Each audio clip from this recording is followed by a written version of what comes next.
Маңызды ақпаратқа тоқталсақ, бүгін Тараздағы Қазфосфат зауытының жұмысшылары жаппай наразылыққа шықты. 400-ге тарта адам басқарма басшысының өздерінен кешірім сұрауын талап етті. Наразы топ тағы қандай мәселелер көтерді, Қазфосфат басшылығы қандай шешім қабылдады, Данияр Әлімқұл тараптарды тыңдап қайтқан еді.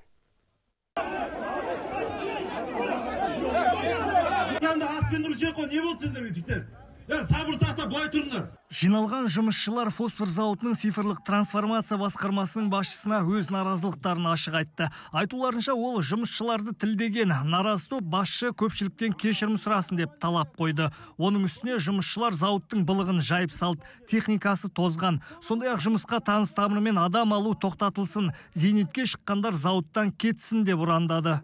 Тұрған жеріміздің бар мал қора, тройной күш жұмсап, сондай экологияда жұмыс істеп жатырмыз біз. Жұмыс істей алмаса, біз требуем заводтың жұмысшылары. Пускай бұл завод мемлекетке өтсін. Өтсін мемлекетке басшы завод. Қызыл дипломға бітіріп келемін да, жұмыс іздеп келсем мені лаборантқа қылып жібереді. Оқымаған басқа мамандықтың адамы келеді да, мастер болып. Бізді ручкамен, газонокосилкамен, киіммен дұрыс қамтамасыз етпейді. Олар дегеннің өз айтығы 24 миллион алады деді. Мен 18 миллион алады деп естіген болатым. Негізі ше? Бір ауыз сөзден бүкіл проблемалар су бетіне шыққанға ұқсайды. Өйткені талаптарын табандап тұрып тыңдатқан жұмысшылар, алар айлығымыз аз, үстінен қосымша қаржы қосылмайды дейді. Ал іштегі іс-қағаздар қазақ тілінде жүргізілмейді деп отыр. Осы мәселеге жергілікті билік араласып, тез арада шешіп беруін сұрайды. Серіктестік басшысы қарамағындағыларды балағаттаған басқарма басшысын жедел жұмыстан шығарған, тіпті жиналғандардан кешірім сұратты. О расторжении трудового договора. Расторгнуть 23.11.22 года трудовой договор в соответствии с пунктом 1 статьи 52 Трудового кодекса со следующим работников.